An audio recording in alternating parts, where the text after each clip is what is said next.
Well, hello and welcome to the Walter Bosley channel.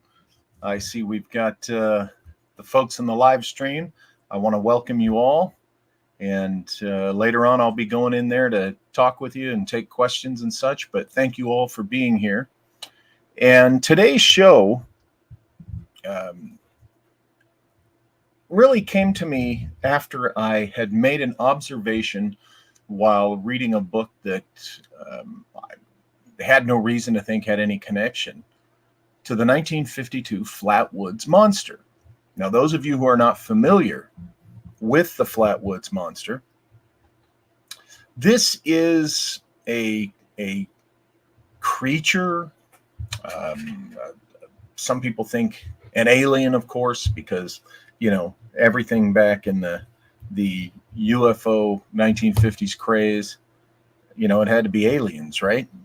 Just like today, everything's got to be extraterrestrials. And you guys know here at the Walter Bosley channel, we do not automatically subscribe to that idea, that conclusion.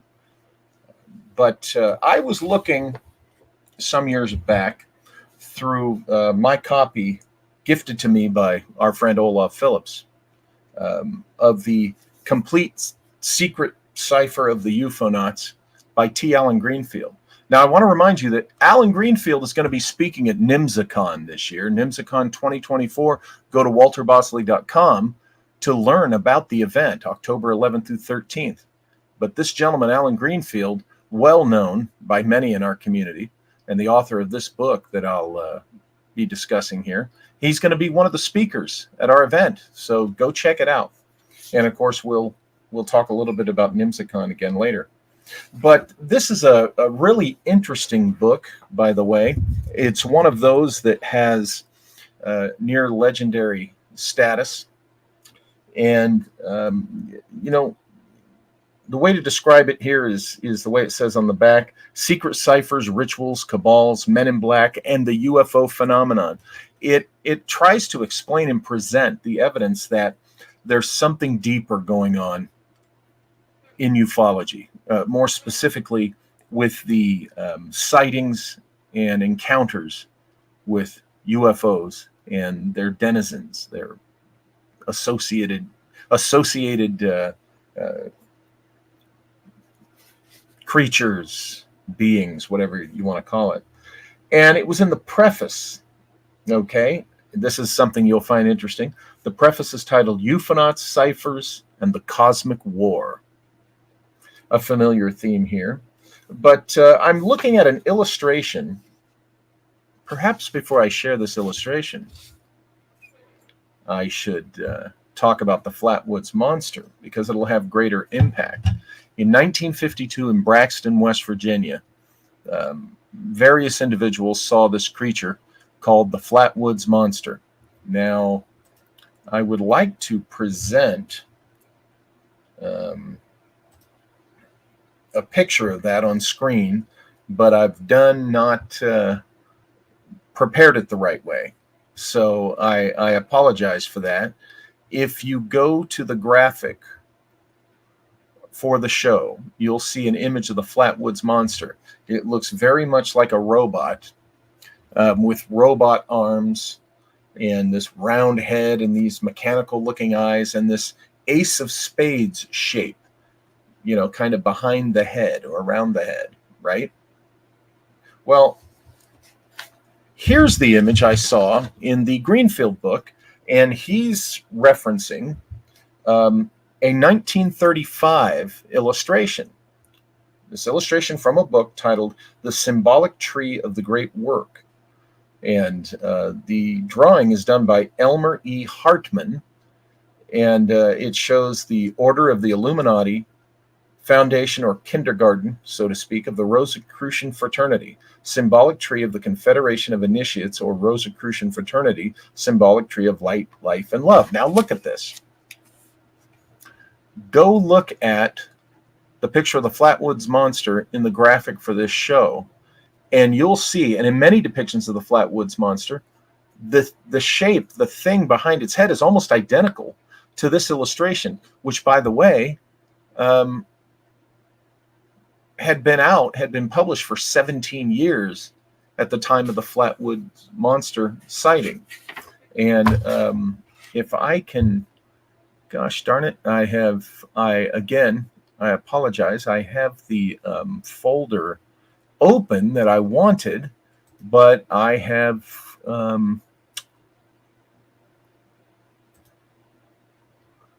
well, gosh darn it.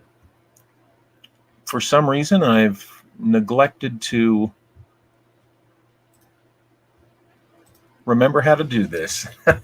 It would be great if I could. Hold on a second. Bear with me. This show's live, so that's what you get, folks. You get live, and that includes all the glitches.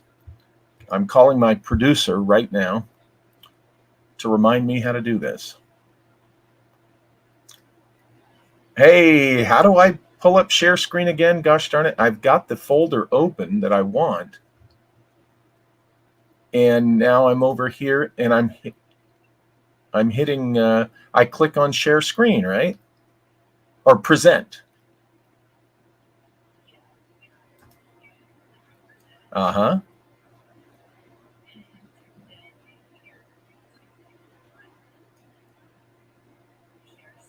Okay, share screen, just what I thought.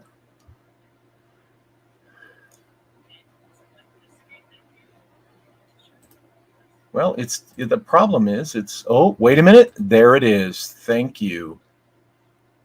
Thank you so much. All right, back to the show, folks. Sometimes I have these glitches. Now, you should be seeing, well, gosh darn it. Hold on a second. It's not working. You're getting the whole thing, but never mind. Folks, I'm sorry. I was hoping to be able to pull up an image of the Flatwoods monster, but I haven't been doing the share screen for very long. I apologize, and I would need Malia to walk me through it. And so there I am. But the Flatwoods monster, folks, it has around its head this identical shape. Now, some images it's a little wider, but most of them that I've seen, it's virtually identical to this. And I find that really interesting, particularly since this had been published 17 years prior. Uh-oh. Looks like there. Thank you, Malia. There we go. There's an image of the Flatwoods monster right there. Now, as you can see, this is one of those where it is a little wider than this, but there have been other depictions of it that it's a little more narrow like this. Thank you so much, Malia, for helping me with this. But as you can see, it's real interesting that it's kind of like, as people have pointed out for years, an ace of spades kind of shape. But that's the Flatwoods monster. Now, I want to point out to you, the eyes were glowing red, and look at the arms and the hands on it. They look very mechanical, very robotic. And some of the descriptions by the witnesses really described almost a very mechanical thing. Now, without going too far into the usual ufology world explanations and claims and such and assumptions, which most of you who follow UFOs and UFO history,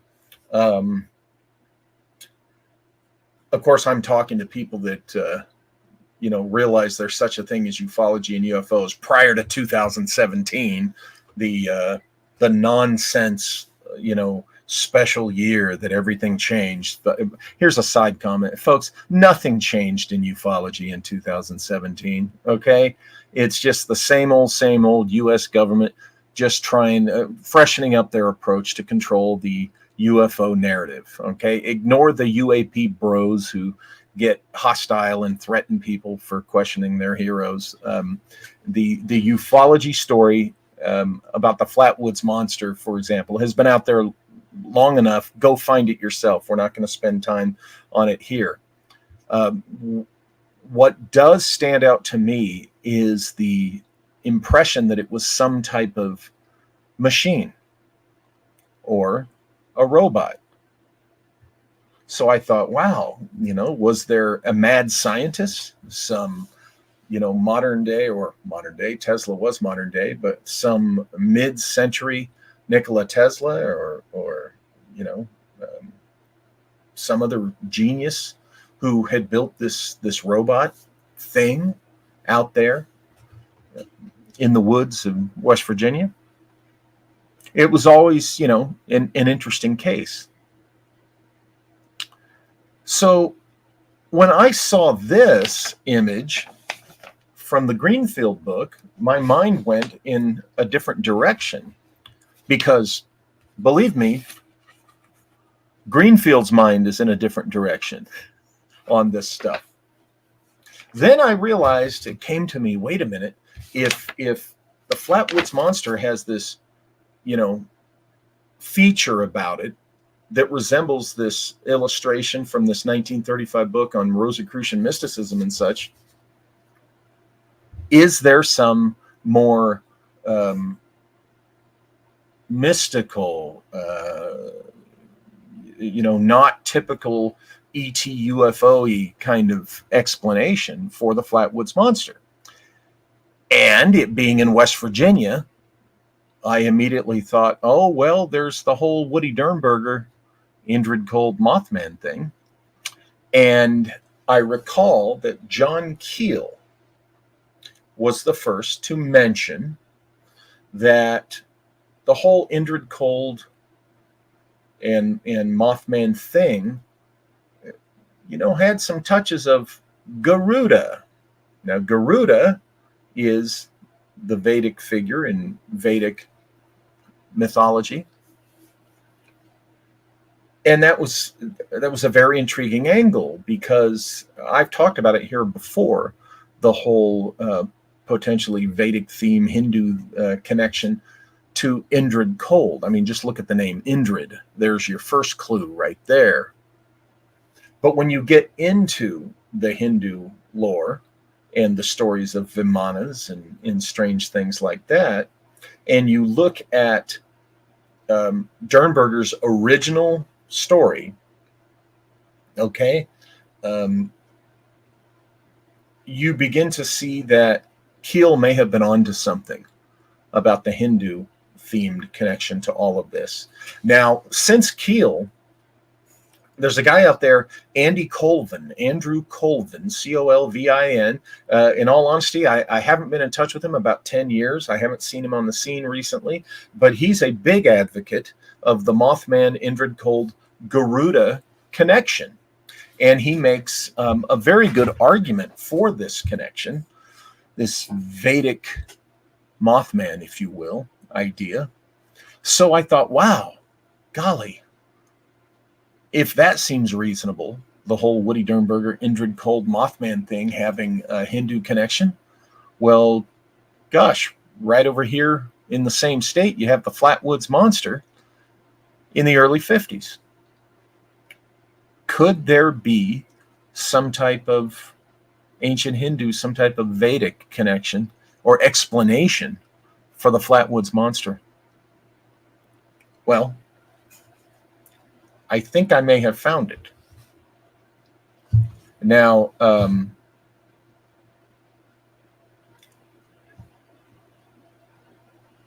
Malia, no, not yet. I'm actually not ready for the other graphic. I'll bring that up momentarily. First, let me share with you some information from a book gifted me by our good friend here, Nick N. This is Vedic Cosmography and Astronomy by Richard L. Thompson. Now, he's the co-author of Forbidden Archaeology with Cremo. He's the Thompson of Cremo and Thompson.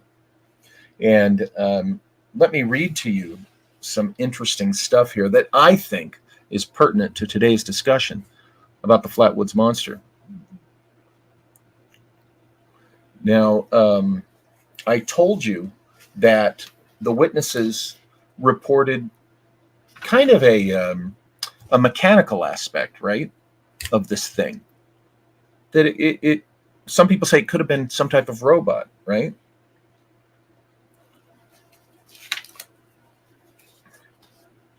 And here Thompson writes in the chapter, let me go to this chapter, the chapter 5 of this book here, Vedic Cosmography and Astronomy, chapter 5, titled The Empirical Case for the Vedic World System, and the subchapter is Unidentified Flying Objects. Now, this chapter, let me share with you some comments. Roughly speaking, the dimensionality of space we mean, by the dimensionality of space, we mean the degree of access to other places that is possible at any given place for a conscious observer.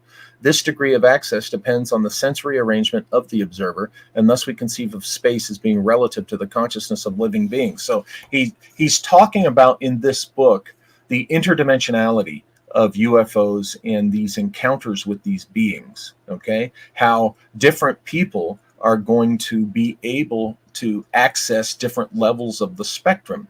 This is why he talks about in this book, you have these cases where two witnesses of the same event report slightly or even widely different things, because they're each experiencing the same event, but one of them is experiencing more of it, if you will, than the other. And that just happens to do with the individual.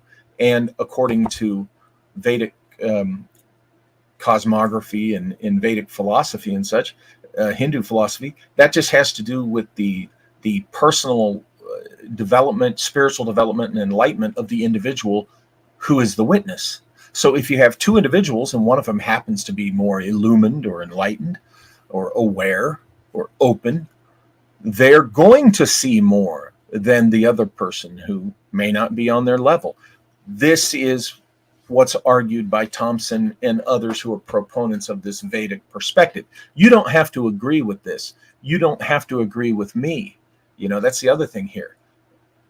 You guys know, I crossed my Rubicon in 2010.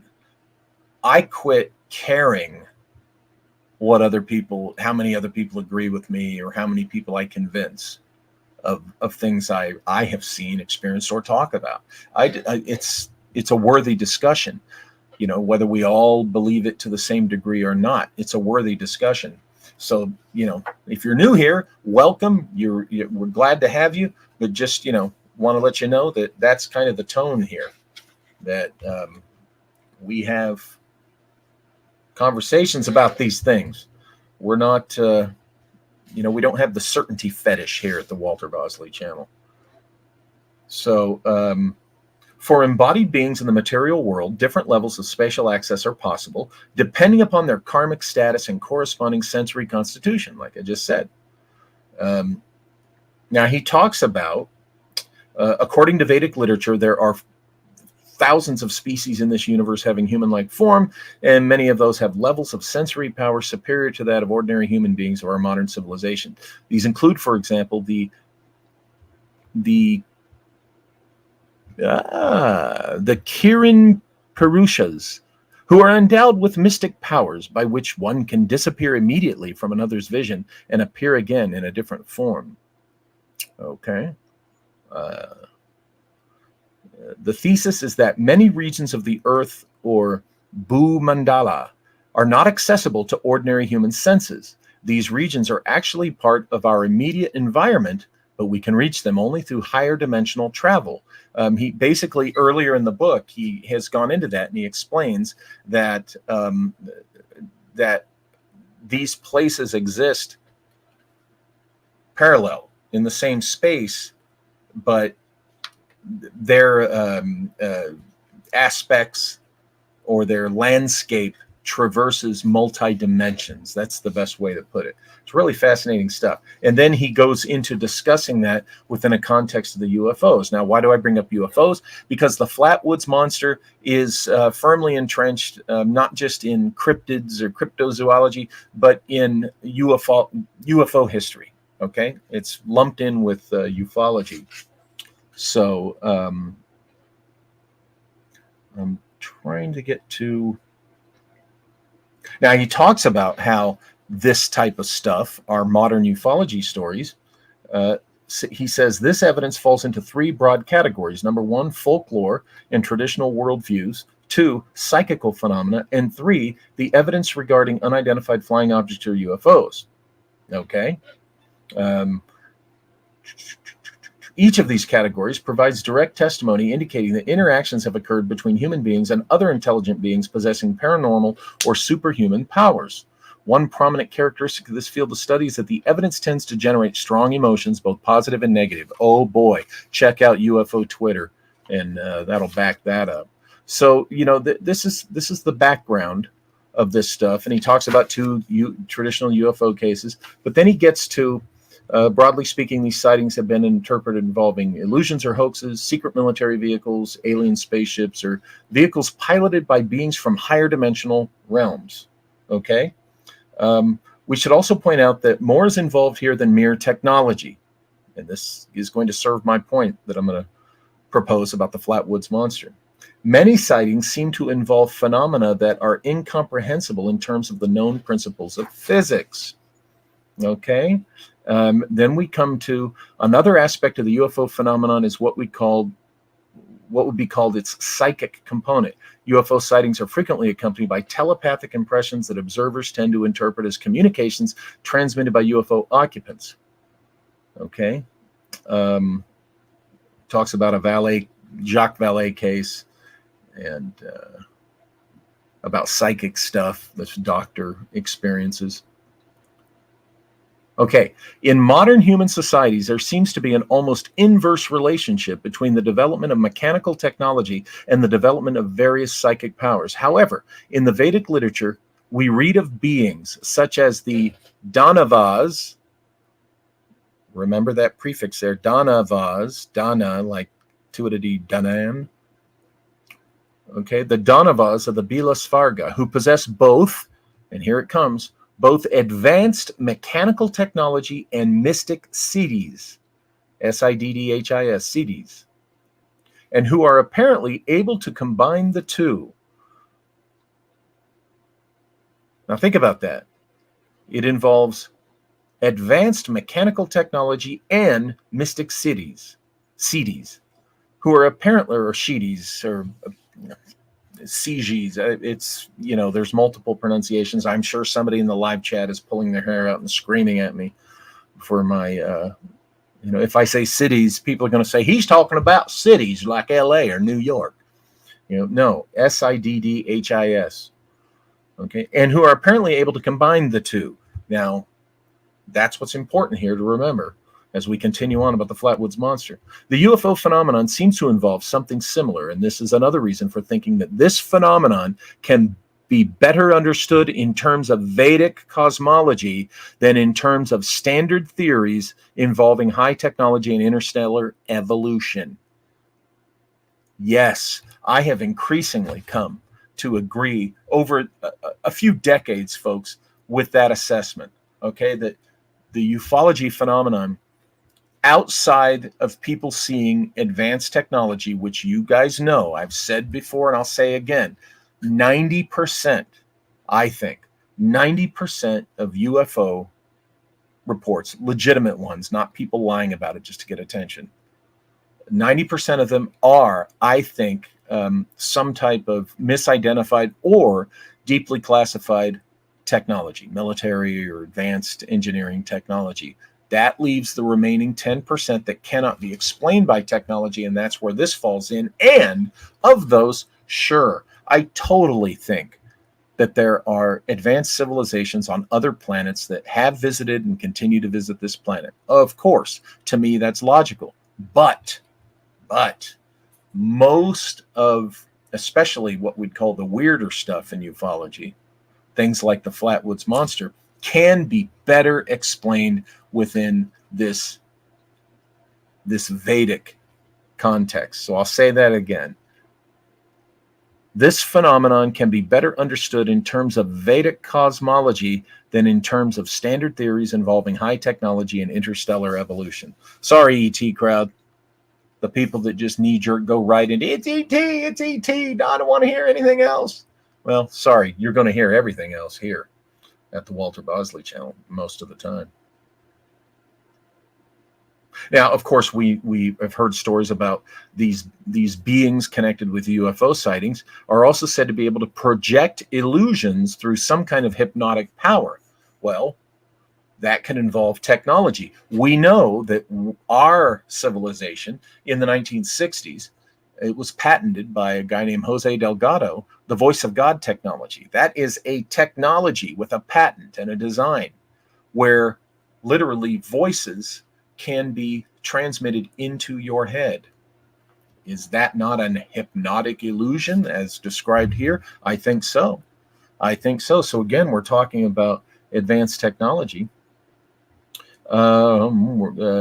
Engines stall on vehicles. Well, the Nazis were doing that in World War II with technology, with wave technology and frequency technology, stalling engines all the time. Oh, he talks about one UFO case where one guy saw a strange craft, but the other guy says all he saw was a bus. So that's kind of the thing that's interesting.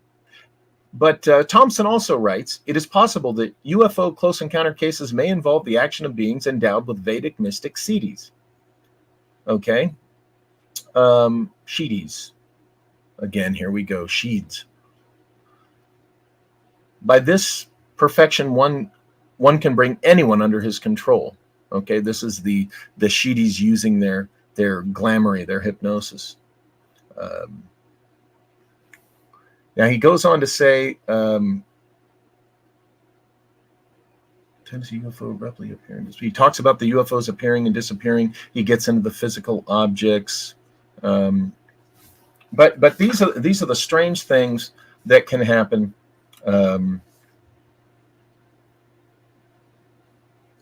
When people encounter these beings on these different levels. All right. So what does this have to do with the Flatwoods monster? Well,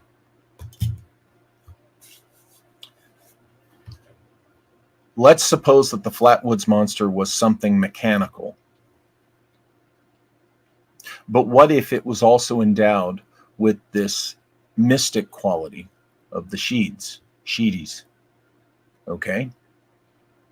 What if it was some of that technology that Thompson refers to in Vedic cosmography that is mechanical, physically materially mechanical?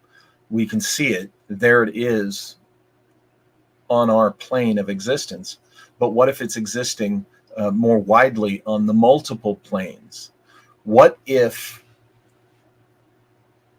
the Flatwoods monster, as one of these machines, is also existing on the on that part of the dimensional spectrum that we share with this other thing that's there that we can't see? What if the Flatwoods monster, whatever it is, was also seen across that spectrum? Where would that be? Well, I did a little research. You guys know I like to do that. And here's what I found. The Bhuta Vahana Yanta.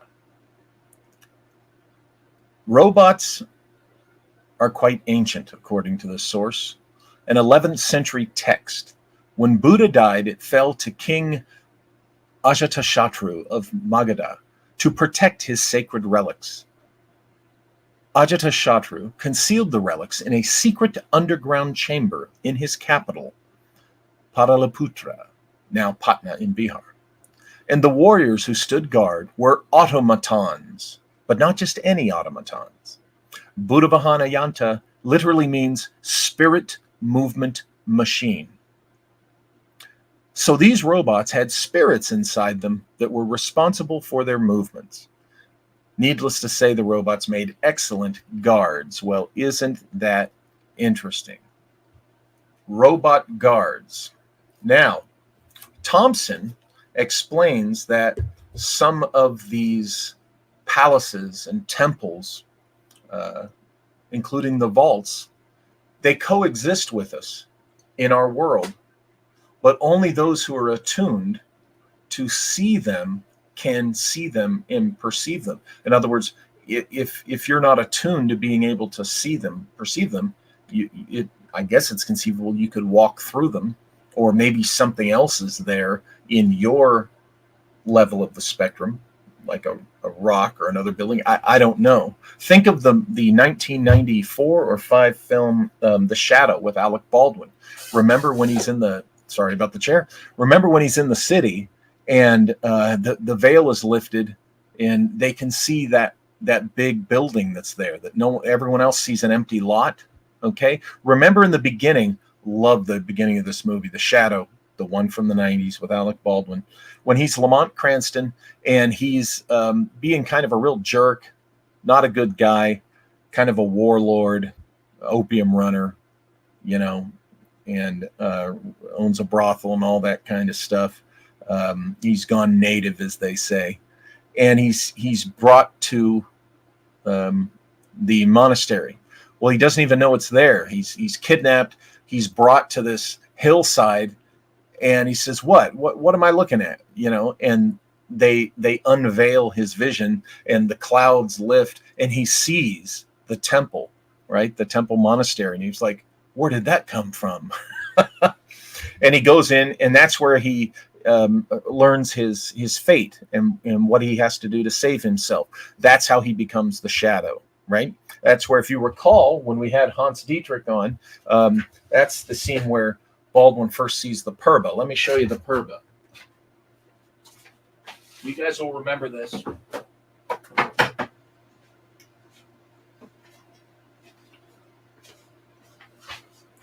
You guys will remember the Purba, the multi-bladed magical knife with the face on it, as you can see.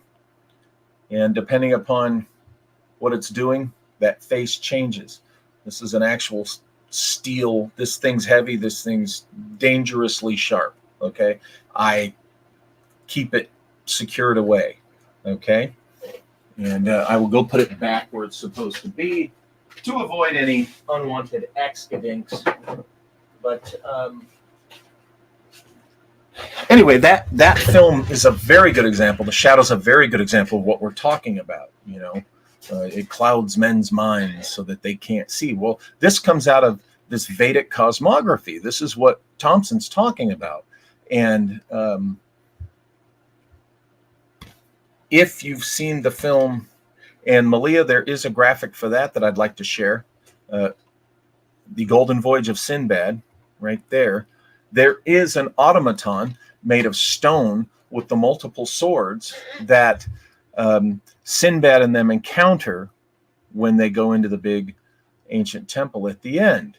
Now, in that, it's a stone statue, right? But then it starts moving. You know, it's able to move and fight and use these blades, these multi-arms dangerously. Well, remember what Thompson said from the Vedic cosmography is that this is a machine imbued with spirit. So this is why the machine would be able to exist on all levels of the spectrum. Only if you're limited to your level of the spectrum, you're only going to see the machine, the robot. You're not going to see what it's protecting. So what might it be protecting? There we go. There it is from the Golden Voyage of Sinbad. This is an example of one of these, let me pronounce the name right, one of these Bhuta Vahana Yantas. That's exactly what that is. Okay. Again, it's just a firm, immobile statue until it activates when there's a threat to what it's guarding. And then it becomes very lethal. But the spirit within that imbues the material with life. It allows the stone to be flexible and move and do what it has to do. It is an automaton. Just like in Jason and the Argonauts, right?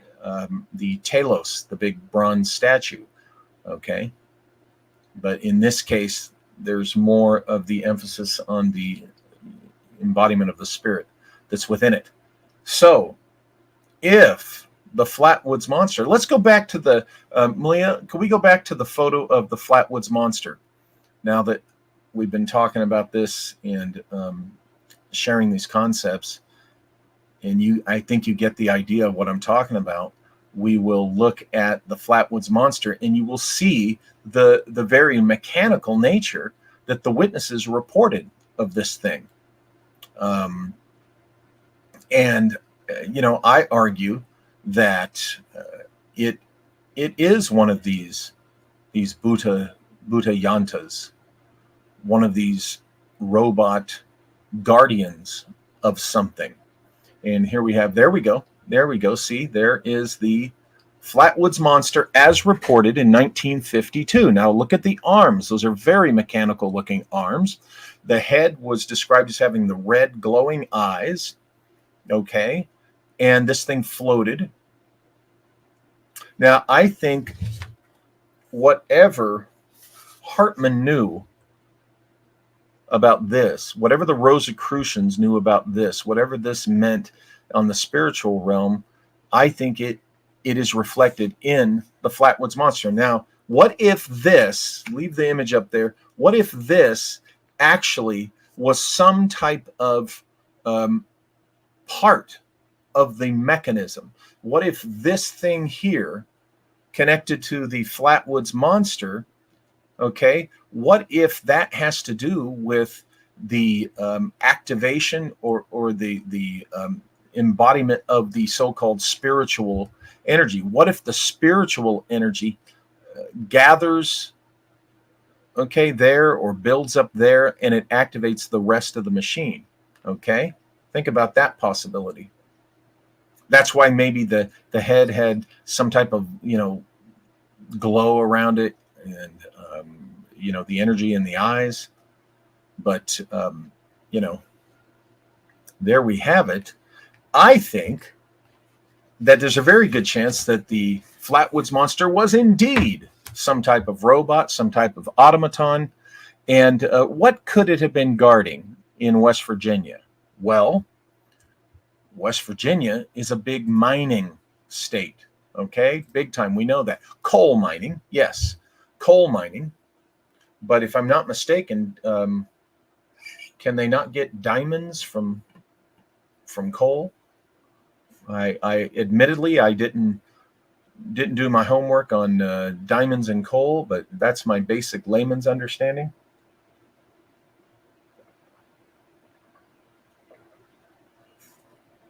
So there's something of value, deep value right there.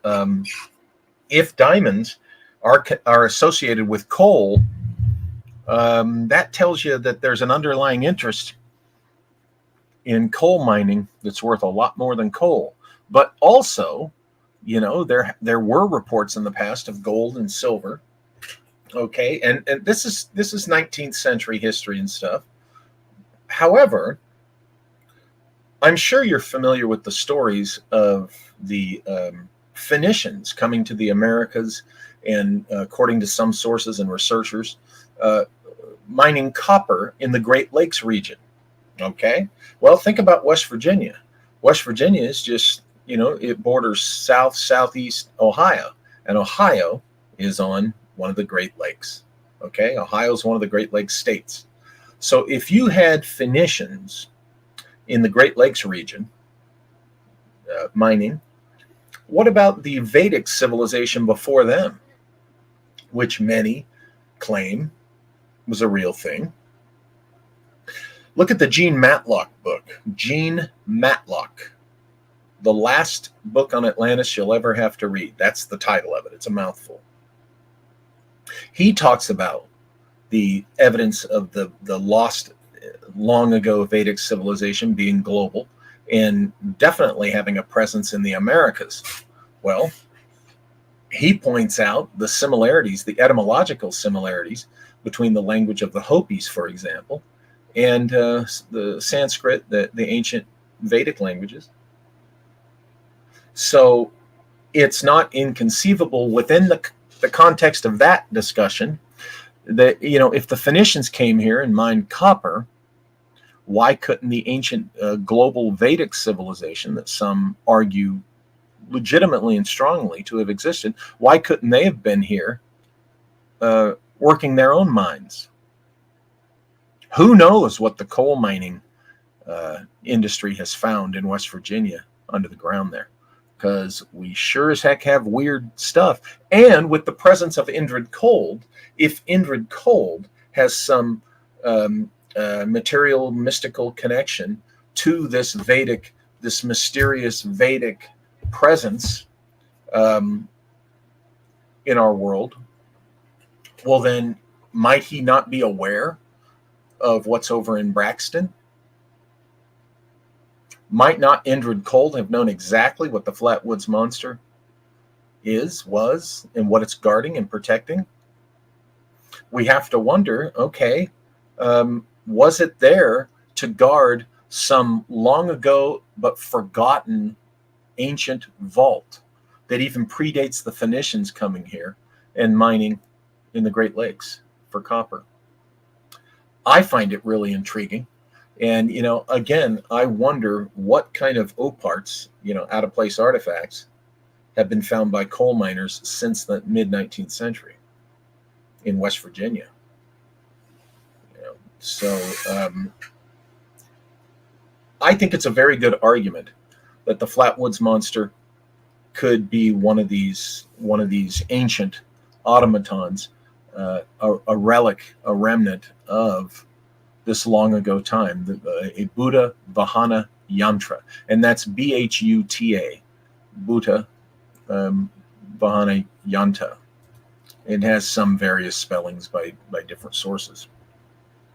This is something that I'm going to look deeper into, because, as you know, I'm really intrigued with this Vedic thread. It could be, again, according to Thompson and other authors of, particularly the Vedic mysteries, the Vedic cosmic Vedic mysteries, it could be that what the Flatwood monster is protecting is a temple, a vault, or something that is there. And if you're advanced enough, illumined enough to see it, you could see it. In other words, the Flatwoods monster could have been standing right outside the front of a structure which the witnesses in 1952 were incapable of seeing. All they were capable of seeing was the Automaton. And perhaps the Automaton is imbued with this ability to be seen on all levels, to scare away anyone who might be seeking to invade the security of what it's guarding, right? Now you would think, well, if the temple itself is invisible to most people, the vault itself, whatever's being protected itself, is invisible to most people, why let the cat out of the bag by having something there that can be seen on all levels? Well, you got to understand how this works. For whatever reason, it's worth it to them to use this Buddha Yanta machine, and they figure most people are going to see the machine and not what it's protecting, are going to react pretty much the way the witnesses in 1952 did. Oh, it's a weird monster out in the woods. And they're not even going to begin to think that it has anything to do with what we've discussed here. They don't see it. It doesn't exist. That's the way most people who are either completely unillumined or just barely aware. Remember, they say that a majority of people lack the inner monologue, which when I first heard that, I was like, whoa, that's kind of shocking. You're telling me that most people are out there and they don't have thoughts in their heads. And, all you got to do is look at the way people drive. Yeah. And you can see that, right? Particularly with the cell phones. Look at UFO Twitter. There's a bunch of people who have no inner monologue. So I'm going to go on record with this one, and I'm going to lean towards the Flatwoods monster was a machine, an automaton, and I lean towards the Vedic possibility of it being one of these Bhuta Yantas. And we're gonna look closer at this and see what else we can find. But I think we got a good argument here for what the Flatwoods monster may actually have been. So this is shorter than usual, but I think, I shared with you what I wanted to share with you. So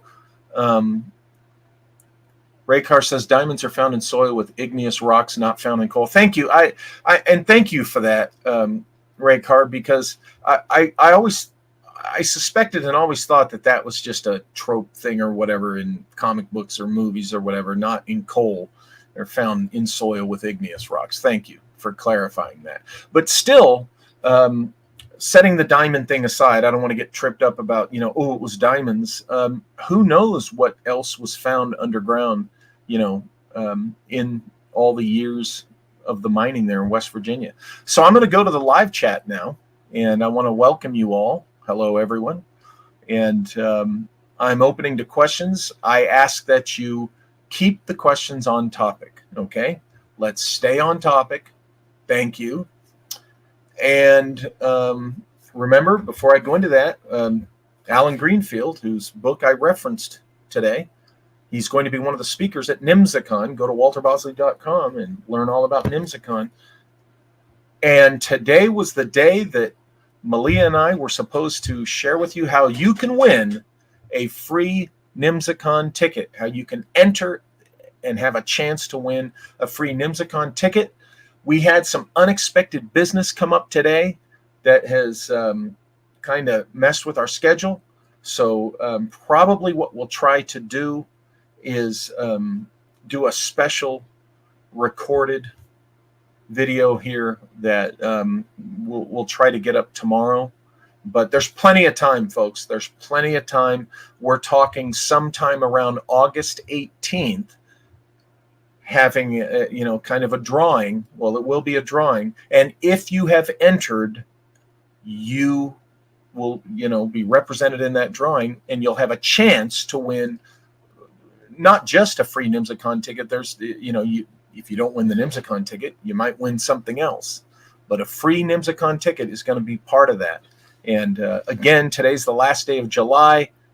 We'll get that entry info to you definitely this week. Plenty of time. You're not missing anything, but there you go. But again, Alan Greenfield is going to be one of the speakers. And so please be on topic, and please, all caps, if you want me to ask the question and you want me to acknowledge the comment, it must be in all caps, and it must be on topic. So here we have, oh yes, Fractal Dust Bear with a question that I love. Could the Flatwoods monster be a remnant of the Com Empire? Yes, indeed. Very much so.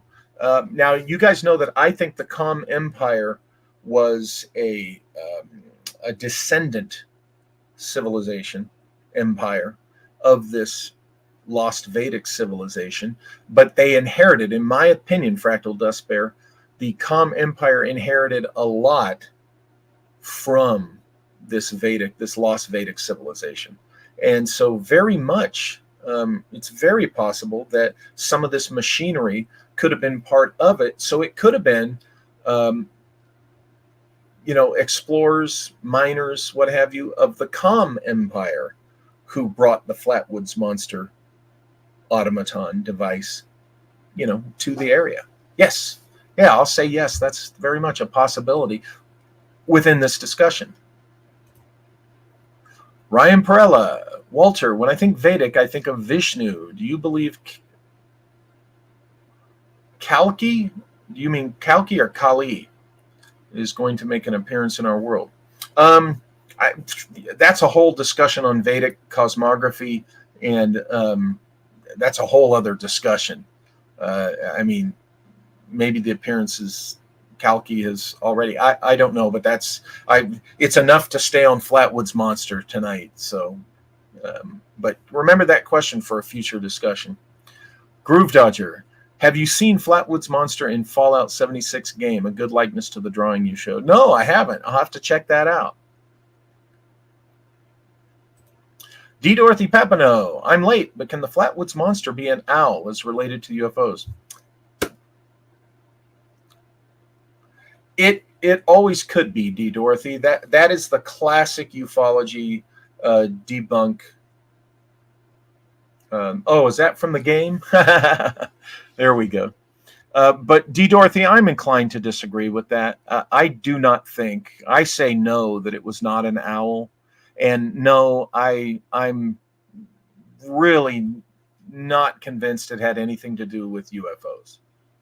I really think it's much more along the lines of one of these Vedic automatons or somebody else's automaton, you know.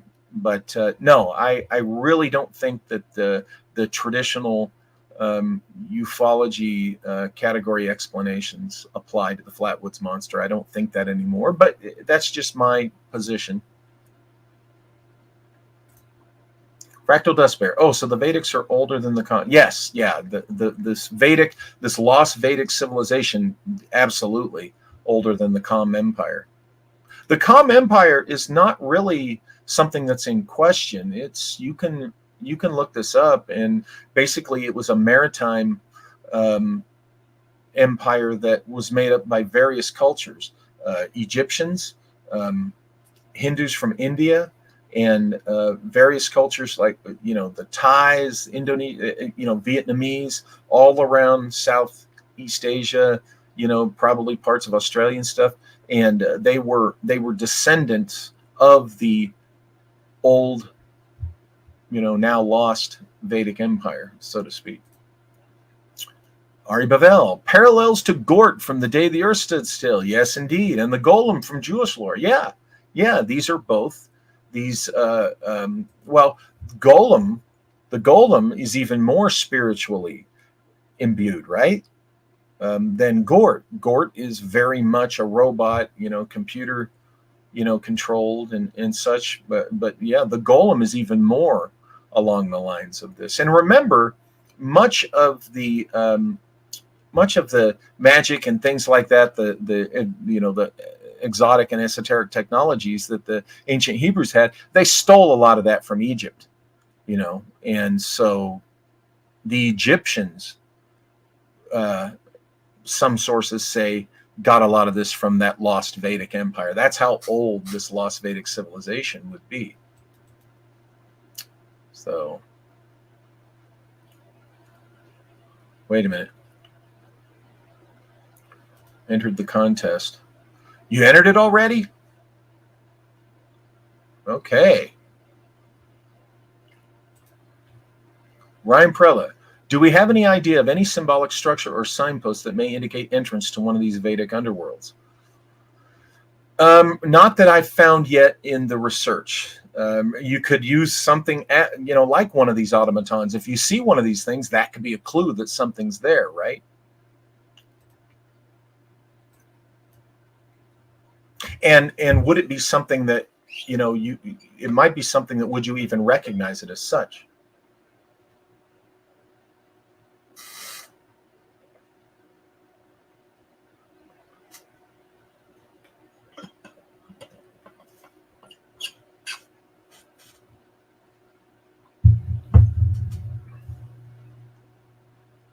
Oh, thank you, Johnny Side. So, I'm telling you, Malia's on top of it. She's enter the Nimzacon free ticket drawing now. Here's how. Go to walterbosley.com, find our contact form, enter your email and name in the space provided. In the message, tell us, enter me in the Nimzacon. Click send. That's it. We'll email you a confirmation. Drawing will be on August 18th. During our regular live stream at 3 p.m. PST. That's right. And now, Malia and I had figured all this out, but today again we got kind of sidetracked on some administrative business, and so I had forgotten to bring it up again, for tonight's show. But there it is. The banner shows you how to do it, folks. So there you go. You can enter now to win a chance to win a free Nimzicon ticket. That's a $175 value, and that $175 is for a weekend, okay, of activities. Also, remember, if you are going to go, there's a 15% discount off the rack rate at the Royal Carriage Inn in historic Jamestown, which is just a couple of minutes down the road from Sonora. The Royal Carriage Inn, historic Jamestown, 15% off the rack rate, okay, of the room. That's before the taxes and stuff. And all you got to do is say Nimzicon. That's your code. Tell them you're going to the Nimzicon and you'll get that discount. But also, the event is at the Best Western in Sonora, so you can choose to stay there if you want. And if we get enough people that want to stay at the Best Western, let us know, folks. If you bought tickets, let us know before you make your reservations, or if you do, if you have made your reservation at the Best Western, we can try to get a discount if we get enough people, to give us kind of a block discount kind of thing there. So back to the questions. Bumbleberry, when was the last sighting of the Flatwoods monster? 1952. That was the one sighting that's been reported.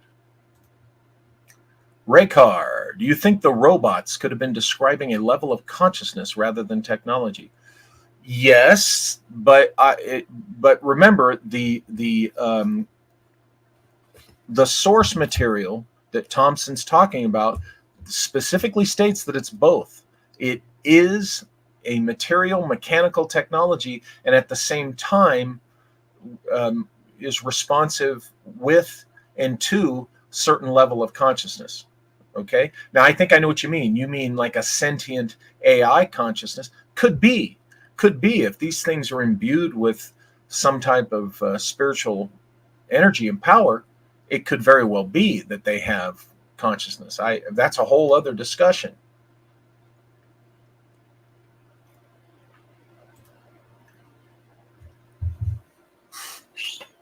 So, personally, I find this possibility for the Flatwoods monster to be very interesting, very exciting. I mean, look, it's going to be an amazing, wonderful day when extraterrestrials just, quit the hiding and, there they are, and they're an obvious open part of our world. But I don't find the whole extraterrestrial thing to be so, extraterrestrials, E.T., oh, it's so wonderful. It doesn't do that for me. I'm just not as enamored with ETs because you know what? I already accept the idea that they're out there. Ryan Prella, pat on the back to Team Nimzicon for putting 4+ of the best people I have found speaking on the subject of the hidden reality of the UFO. Kudos for making the space for such a thing, Walter Malia. Thank you, Ryan. Thank you very much. We really hope that, as many people as can make it will get their tickets and join us because it really is. And folks, let me say something. Look, I've written about it in books. Other people have. There may be a bit of the lost Vedic information and technology in the Sonora Aero Club secrets. Okay, this is another reason why coming to Nimzicon relates to what we're talking about tonight, relates to this lost Vedic technology. Because if there is, the aspect of what is popularly come to be called the Mercury vortex engine kind of thing, the motive force that Delshow describes, okay, and is used in these arrows and in later the mystery airships of the 1890s, it really resonates. It really rhymes with this idea of the Vimanas, okay? So Peter Menace could have been using a very ancient, lost, Vedic type of knowledge and technology. I'm not going to say too much, but Seshari has one heck of a presentation on Peter Menace, the leader of the Sonora Aero Club, that he'll be giving. So those of you who are already signed up and going to be at the Nimzicon, you're going to love his presentation. And, those of you who find Sesheri's work very interesting and enlightening. You'll really enjoy this. And you know what? You'll get a chance to hang out with him for a weekend. He's going to be there Friday through Sunday. You'll get to meet him Friday night, and see his presentation. And on Saturday, we'll all be hanging out. And then on Sunday, the tour.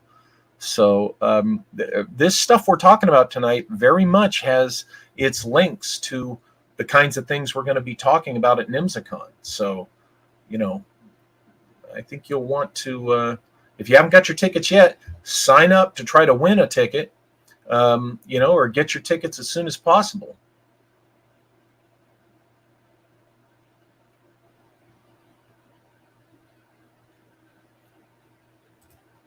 My name is Mark, and I'll be your ET this evening.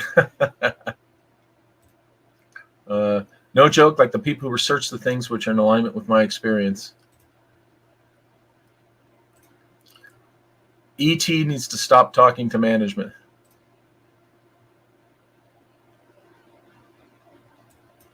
Renee, Mrs. Johnny Side asks, what time does Friday start? Friday, October 11th.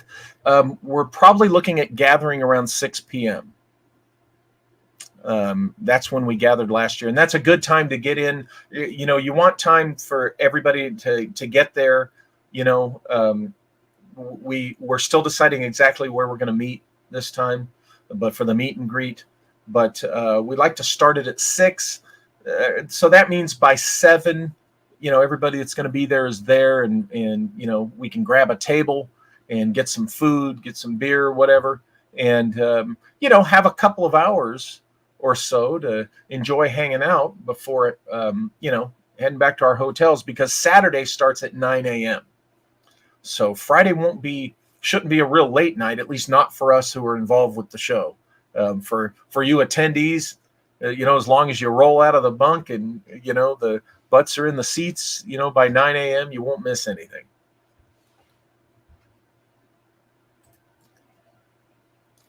So there we go.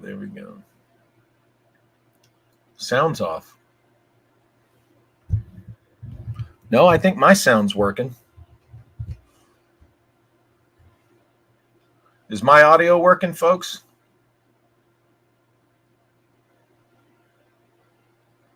I got a sounds off alert.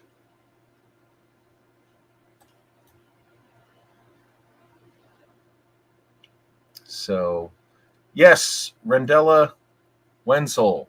It is quite a lineup. Check your calendar. We'd love to have you there.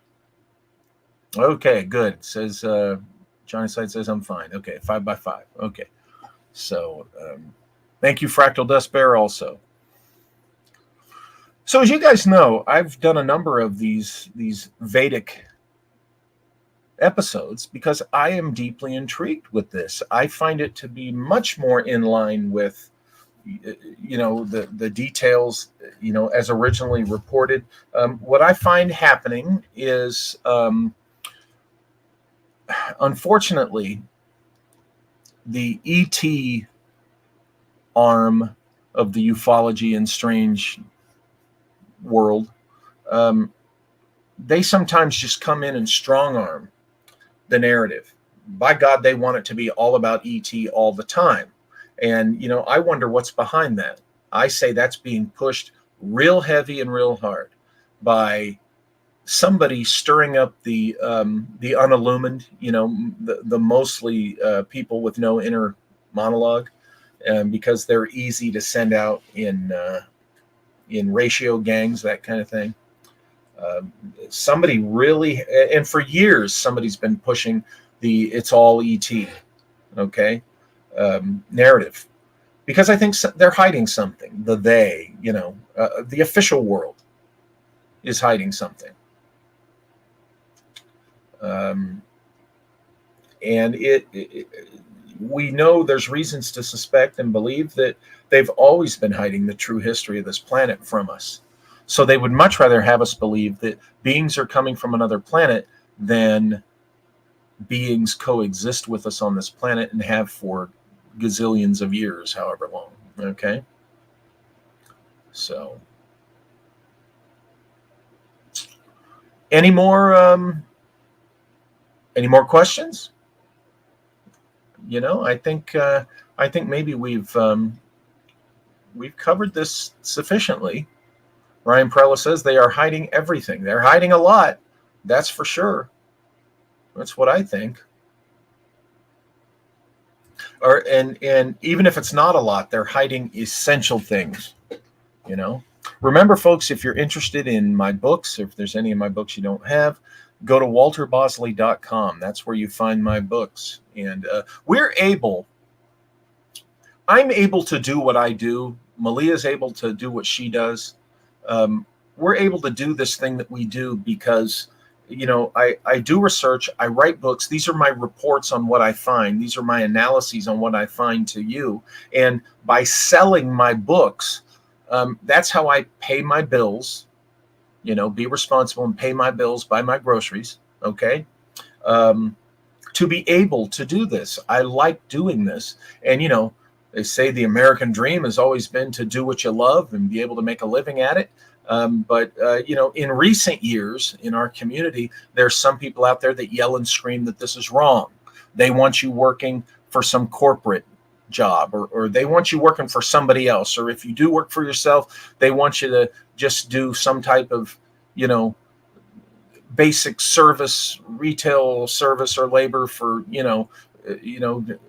don't do this kind of thing and want to make a living at it, because for some reason they got it in their head that they just don't think. But you know what? I don't know how. I only live here. I've traveled much of the world, but I can only speak for here in the U.S. Right now, the U.S. is way too full of a bunch of jerks who are all too willing to tell everybody else how they should live. And, well, I'm not going to do that. So this is why I say go to walterbosley.com. And if you find one of my books that's interesting, it's much appreciated. You can buy it there. Okay. And you know what? I'd much rather, say, hey, let's have an exchange. I'll, you give me $20 or so, you'll get a book. Okay. You'll get a few hours or a couple of days of entertainment and information. It's better than me just, panhandling. Right. So, again, walterbosley.com for my books. That's kind of where I, try to make my living. Let me go up here and catch up on some questions, because some more questions have come in. We're not going anywhere yet. Ari Bavel, the lost civilization hypothesis is so intriguing. Indeed, it is. Any crossover with the Graham Hancock hypothesis? Oh, of course, there's going to be crossover, because he, of course, has been seeing for years and points out, the evidence that these ideas have in common. Johnny Side, where can I get the sunglasses? Ooh, the Bob Evans glasses. Oh my gosh. Malia and I are going to make that available also. Like real soon, because Johnny Side, you're one of the ones that's been asking about those for a while. Fractal Dust Bear, thanks, Walter. Absolutely fascinating episode. Well, thank you for being here and appreciating it. Yeah, we also accept the super chats. We did that too. And that kind of is, that helps with us being able to do this right here. Okay. Because this takes, more than just the hour and a half that I'm on here each time I come on to prepare this and stuff like that. So, this is what I do for my living. Ryan Perella, destiny altering reality is being hidden and replaced by a fake world. Yep, you're right. You're absolutely right there.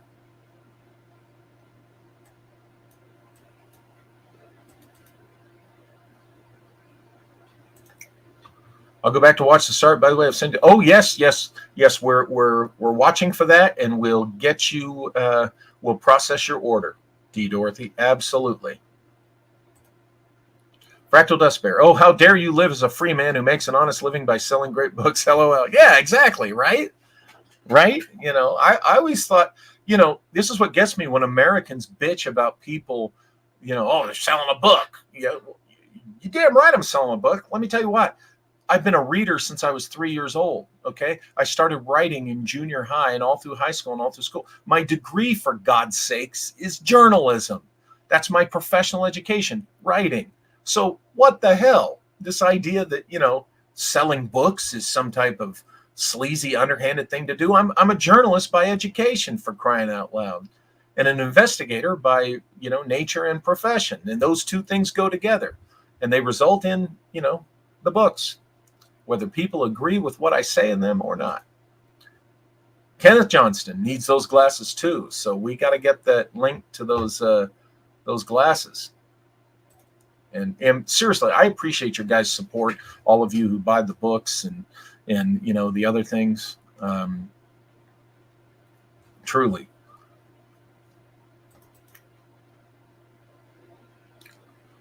And Malia will tell you, I've told her this over the years, I don't just come out with a book because, it's time to come out with a book. I don't crank books out. I don't put my books out that way. What I do is something intrigues me, or I pull a thread in one book that, leads to other threads, and I pull those threads. And my personal criteria is I have to find enough there to justify a book. To me, I have to justify to myself that there is indeed enough there to hang a book on, or I won't commit to doing that book. I've got lots of threads, folks, that haven't popped up as books yet, because you know what? I haven't found enough there. So, I keep it's as legit as possible. Well, if something's legit, it's legit, and you don't need degrees of legitimacy.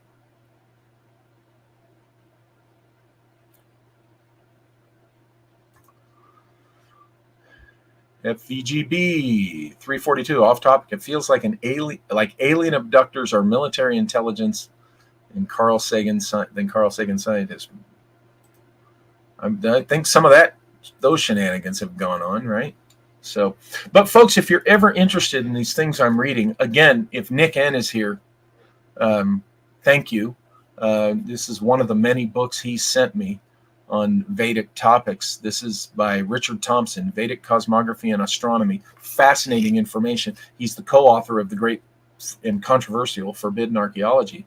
I'm learning so much about this stuff. I have a friend who's from India, lives in Orange County. I talk with him occasionally, and we're trying to meet up more. We were starting to meet up regularly, and that whole darn COVID era screwed everything up on that regard.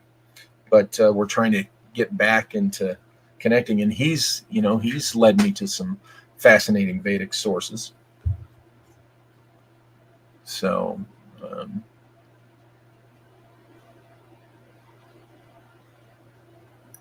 anyway, as you guys know, I've lived in West Virginia twice in my life during my childhood and youth, because my dad was from there. My dad was born in Parkersburg, and on two occasions of my life, I've lived in West Virginia. I think it was right after I was born. I think I was 3 months old when my parents packed up and we left San Diego, went back to West Virginia. We lived in Mineral Wells, in the same neighborhood that we lived in again, a few years later. But we lived there between, I think, January of '64 and I want to say, well, we returned to California in '67 because I had started probably spring of '67, because I started kindergarten in the fall of '67. And then we moved to West Virginia again in 1973. We left California because we had returned to California. We left California, went back to West Virginia for 2 years, and returned again to California for good in '75. And we lived right there in Mineral Wells, which is Indrid Cold, Mothman country. And, so from childhood, I was being exposed to this weird lore of Indrid Cold and Mothman, who again, check out the books by Andy Colvin. He did a series of interviews back when he had his radio show and early kind of podcast. And what he did was he published the transcripts of these fantastic interviews, and he mixed it with some of his research. These thick books, there's like 3 or 4 of them, and I'm in a couple of them. And he took John Keel's suggestion that Mothman had some Garuda, some ancient Hindu Garuda association, as did Indrid, and Indrid Cold had a connection to these Vedic dimensional mysteries. So again, suggested by John Keel. Andy Colvin kind of took that and pulled that thread more. And I think he's the one person who's looked the most at the Vedic context of Indrid Cold and Mothman. Okay. There's a bunch of crap out there, about Indrid Cold that's in the popular vernacular now. And folks, please ignore that. Okay. Here's what I say. Go to the original Woody Dernberger report. There's an interview he did. It was televised back in the 60s. And you can find that on YouTube, or the interview on, I think, the Long John Nebel show. But listen to that original interview, because even Woody kind of started, enhancing things later. But, anybody after Woody talking about the Indrid Cold stuff, I'm sorry, I find it questionable. And I disagree with some of Andy's musings on that too, or at least I did then. I don't know where he stands on it now. Haven't talked with Andy in 10 years. But it is an interesting perspective. Ari Bavel, I reckon the folks who use the G word to criticize you for selling your books don't know what that G word means. Yeah, well, it's a small slice of people, and I think I know where they're coming from. I mean, what direction they're coming from. I think they're a bunch of sycophants who are trying to earn cool points with somebody they admire, who's probably not even aware that they do it.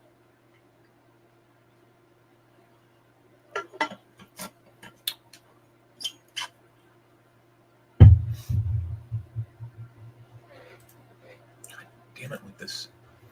D. Dorothy Papineau. My ancestors came from West Virginia pre-revolution. So did mine, D. Dorothy.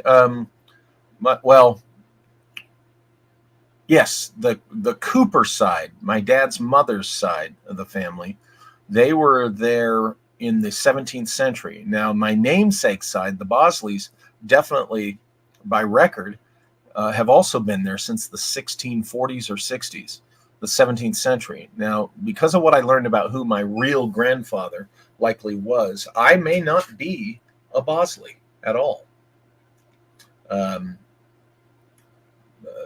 My dad might have had I think there was a different baby daddy for my dad and his younger brother than there was for his two older brothers, which means me and my sisters and I, and by extension my uncle's kids, would not actually be Bosleys. I have a member of my immediate family that gets all butthurt and twisted when I say that because of nostalgia issues, but yeah, it definitely on my dad's mom's side of the family, the Coopers, their ancestor is one of the founders of Wood County, West Virginia. Bumbleberry asked Andy Colvin. Yes, Andrew Colvin or Andy Colvin. Look him up. Haven't been in touch with him in years, but he pulled the John Keel, Indrid Cold, Mothman might have a Vedic Garuda connection thread farther than anyone else has that I'm aware of. Kenneth Johnston. Walter, I would gladly listen to you sell books in exchange for 3 to 4 hour a week of free content. Hey, cool. And I enjoy doing this, folks. I really do. So I really do. So anyway, well, look, folks, I think I'm getting dry here, and I think this was a very interesting topic for me, and I hope it is for you. Again, if you want to see one of these Bhuta Yantas in action, watch The Golden Voyage of Sinbad. And you can see that towards the end there. And also watch Jason and the Argonauts with the Talos statue. That's kind of what we're talking about. And, also right now, enter NIMSACON free ticket drawing. Go to walterbosley.com, find our contact form, enter your email and name in the space provided. In the message, tell us, enter me in the NIMSACON.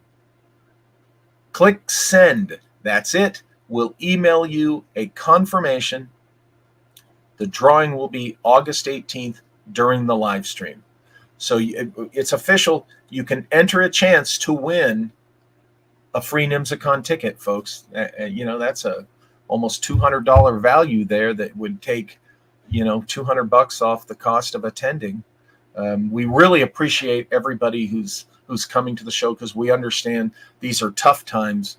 Money's tight, and those of you who are coming, that's showing just great generosity, and I think you're going to enjoy that weekend.